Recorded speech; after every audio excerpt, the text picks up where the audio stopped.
In previous video we have seen different types of cases. केस मध्ये दोन होते, clinical case, sub clinical case. And clinical case is of mild और severe type.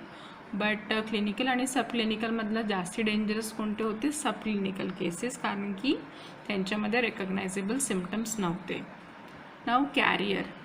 Suppose तुम्ही मला carrier म्हणता आहात, म्हणजे माझ्यामध्ये अशा काहीतरी क्वालिटीज असतील की मी पॅथोजनला कॅरी करते आहे. मला इन्फेक्शन जरी नसेल, but I am carrying the pathogen for particular period of time. Such type of person is called as carrier. काय म्हटलं आहे? Due to inadequate treatment. Inadequate म्हणजे बेटा नॉट प्रॉपर. और high resistance power.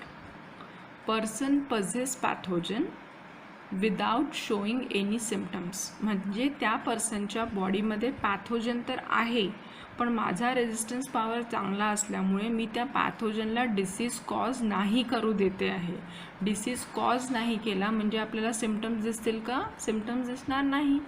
Such stage is called as carrier stage and person is called as a carrier. So 1 mark के लिए definition याद रखना. A person who possesses pathogen without showing any symptoms is called as carrier. Carrier म्हणजे जो carry करतो आहे. कोणाला carry करतो आहे बेटा? तो पॅथोजनला कॅरी करतो आहे, पण स्वतः सिम्पटम्स दाखवतो आहे का? नाही. A person who possesses pathogens without showing any symptom is called as a carrier. आता जसं केसमध्ये क्लिनिकल आणि सब क्लिनिकल होतं, सो यहाँ पे भी कैरियर्स को 3 सेक्शंस में डिवाइड किया है on the basis of different criterias. First criteria is by type there are different carriers, by duration there are different carriers, by portal of exit there are different carriers. तो first we will see 10 marks के लिए या तो 5 mark के लिए explain different types of carrier on the basis of type, ये पूछेंगे. So on the basis of type carriers are of 3 type. Carrier काय आहे समजलं? तो पर्सन जो पॅथोजनला कॅरी करतो आहे but without showing any symptom. म्हणजे जर सिव्हिअरिटी पॉईंट ऑफ व्ह्यू बघितलं तर सगळ्यात सिव्हिअर कोण झालं बेटा? सब क्लिनिकल केस. त्याच्यानंतर सगळ्यात सिव्हिअर कोण झालं? कॅरियर. त्याच्यानंतर सब क्लिनिकल केस आणि त्याच्यानंतर कोण झालं? केसेस. म्हणजे स्प्रेडच्या पॉईंट ऑफ व्ह्यू बघितलं तर. So on the basis of type first carrier is incubatory carrier, next is convalescent carrier and third one is healthy carrier. So we will see one by one. Incubatory carrier. Incubatory carrier के पहले एक incubation period definition आपको याद रखनी है. Incubatory carrier is that person which discharge pathogen during incubation period. 1 mark साठी definition लक्षात ठेवा. What is incubatory carrier? Incubatory carrier is that person which discharge किंवा who discharge pathogen during incubation period. आता but naturally पुढची definition काय आहे? What do you mean by incubation period? It is a time period between entry of pathogen and onset of symptoms. पॅथोजनची entry पासूनचा period up to कुठपर्यंत? Symptoms दिसण्यापर्यंतचा जो period आहे that period is called as incubation period. आणि त्या पिरियडमध्ये जर तो इंडिव्हिज्युअल पॅथोजनला बॉडीतनं बाहेर एक्सक्रीट करत असेल then that person is called as incubatory carrier. Got it? Next one is convalescent carrier. आता कन्व्हल्संटचा अर्थ समजून घ्या. If I am suffering from a disease, मी काही दिवसानंतर डॉक्टरकडे जाईल, डॉक्टर मुझे कुछ मेडिसिन प्रिस्क्राइब करेंगे, I will complete the dose of medicine, but completely मी ठीक होऊन जाईल का बेटा? नाही.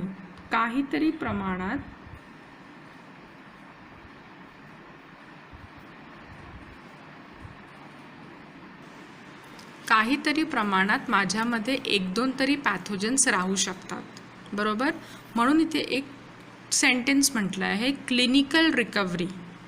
सिम्पटम्स गायब होणं is nothing but clinical recovery. Does not corresponds to microbial recovery. Symptoms गए इसका मतलब ये नहीं है कि पूरे माइक्रो ऑर्गेनिज्म आपके बॉडी से निकल गए हैं. एक या तो दो माइक्रो ऑर्गेनिज्म प्रेजेंट रह सकते हैं। Due to inadequate treatment symptoms disappear, मतलब ट्रीटमेंट आप लोगों ने ली है तो उसके वजह से सिम्टम्स तो चले गए हैं बट पैथोजेंस आर प्रेजेंट। तो ऐसे केस में भी मेरी बॉडी पैथोजन को डिस्चार्ज करेगी।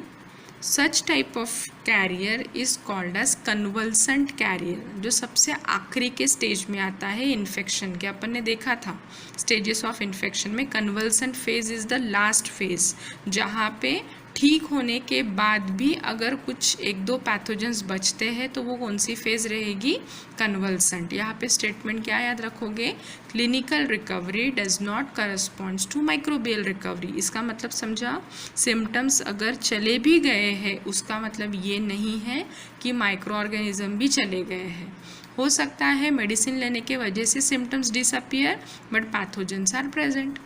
सो कन्वल्स, इस पीरियड में जो पैथोजन एक्सक्रीट करता है ऐसे पर्सन को बोला जाता है कन्वल्सेंट कैरियर। अतः कन्वल्सेंट पीरियड मतलब क्या है? Time period between disappearance of symptoms end complete elimination of pathogen. Symptom जाने के बाद अप टू पैथोजन कंप्लीट निकलने तक का जो पीरियड रहेगा that is called as convalescent period. और ऐसे पीरियड में अगर मैं डिस्चार्ज करती हूँ पैथोजन बॉडी के बाहर, then I can called my self as a convalescent carrier. दोन पीरियड्स लक्षात ठेवा बेटा, incubation period and convalescence period. Incubation period काय होता? Entry of pathogen up to onset of symptom. Convalescence period काय आहे? डिसअपियरेंस ऑफ सिम्टम से लेके पूरे ऑर्गेनिज्म एलिमिनेट होने तक का period is called as convalescent period. और ऐसे सिचुएशन में अगर अपन पैथोजन को डिस्चार्ज करते हैं then that is called as convalescent carrier. Third carrier on the basis of type is healthy carrier. नावातच आहे बेटा healthy carrier. Some people do not show any symptom but contain pathogen. एक पण symptom जर माझी body दाखवत नाही आहे त्याचं रिझन काय असू शकतं? Because of high resistance power. मेरे बॉडी में पैथोजन तो आया था, अभी भी मेरे बॉडी में पैथोजन है, बट मेरी बॉडी अगर सिम्टम्स नहीं दिखा रही है because of my low high immune system, high resistance power, मैं पैथोजन को चांस ही नहीं दे रही हूँ कि वो मुझे इन्फेक्शन कॉज करे, but pathogens are present in my body. मतलब ड्यूरिंग एक्सक्रीशन और ड्यूरिंग यूरिनेशन मैं पैथोजन को बॉडी से तो बाहर डिस्चार्ज कर रही हूँ, मतलब मैं उसको कैरी तो कर रही हूँ। So such type of carrier is nothing but healthy career.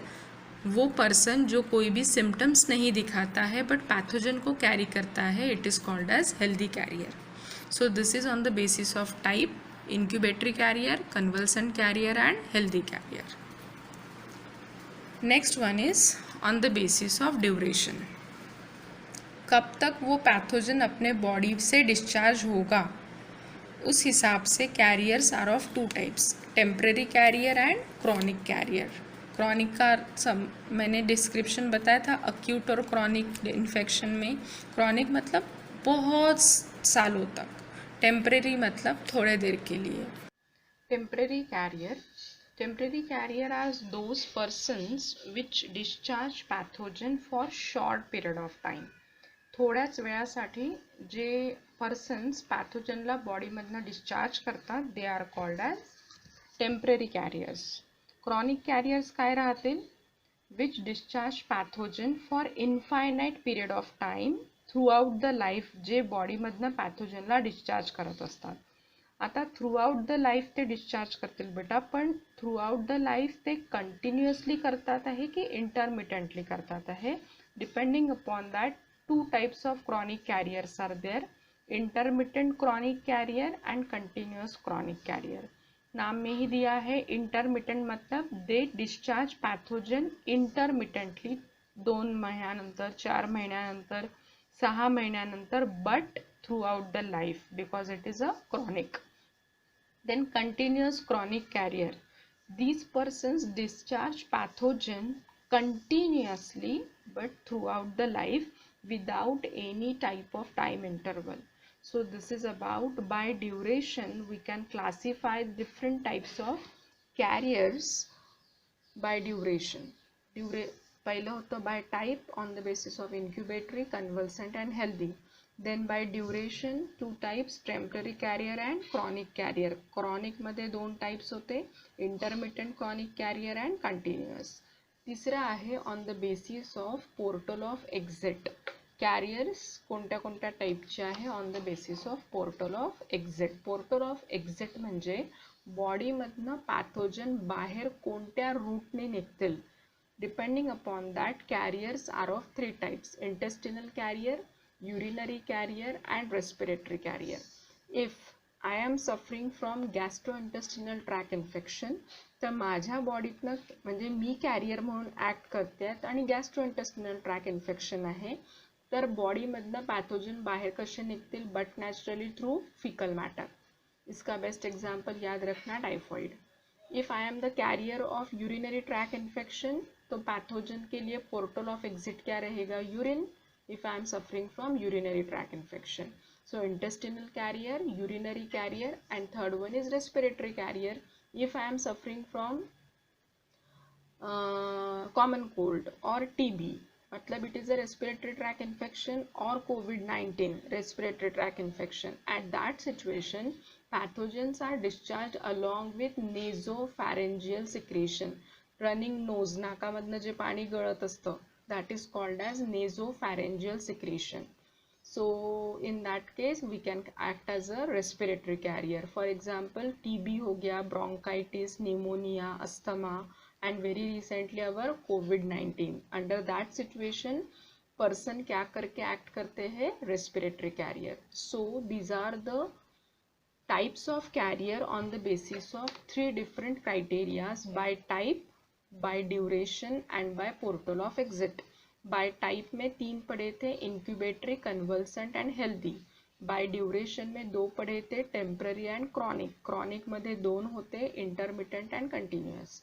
By portal of exit, carrier are of three types: intestinal carrier, urinary carrier and respiratory carrier. Fine. But there are some diseases where there is no portal of exit. मतलब organism body के अंदर तो जाता है but बाहर निकलने के लिए उसको कोई रास्ता नहीं रहता है. Such type of infections where there is no portal of exit are called as dead end infection. Dead end म्हणजे बेटा रस्ता जेव्हा जातो आणि समोर काहीच रस्ता नाही आहे त्याला आपण म्हणतो डेड एंड. लेफ्ट पण नाही, राइट पण नाही, समोर रस्ता जेव्हा संपून जातो उस वक्त अपन उसको डेड एंड बोलते हैं. So likewise when in the infection when there is no portal of exit for the organism, such infections are called as dead end infection. Best example is of rabies. कोई भी central nervous system से related जो भी infections होते हैं they all come under dead end. डोक्याला छिद्र आहेत का आपल्या, नाही. तिथनं ऑर्गेनिझम बाहेर निघू शकतो का, नाही. सच 1 मार्क के लिए ये डेफिनेशन पूछेंगे, what is dead end infection. So you have to remember the infection where there is no portal of exit. such infections are called as dead end infection and one of the example is of rabies caused by rhabdovirus. और अपने को कैसे होता है, by the bite of mad dog. So in this way we have finished first point, that is reservoir. Are you getting? We are here. Reservoir और source of infection. आपण बघितलं होतं बेटा मागच्या व्हिडिओमध्ये की 3 aspects of communicable diseases, reservoir, source of infection. Source of इन्फेक्शनमध्ये आतापर्यंत आपण होतो जिथे केसेस अँड कॅरियर्स. केसमध्ये clinical case, sub clinical case. Sub clinical केसमध्ये क्लिनिकल केसमध्ये माइल्ड आणि सिव्हिअर आणि मग कॅरियरचे इतके सगळे टाईप. म्हणजे आत्ता आपण हा वाला पोर्शन कंप्लीट केला आहे. रिझर्वायर और source of infection for 5 marks और 10 मार्क्स. नेक्स्ट व्हिडिओमध्ये आपण चालू करूया बेटा routes of transmission for 10 marks. Important question आहे, हर साल आता है, इस साल भी आएगा. मल्टीपल चॉइस एग्जाम रहेगी उसमें भी आएगा, अगर सब्जेक्टिव एग्जाम रहेगी उसमें भी इसके ऊपर लॉन्ग क्वेश्चन आना ही है. By the name explain various routes of transmission, जो अपन नेक्स्ट वीडियो में देखेंगे.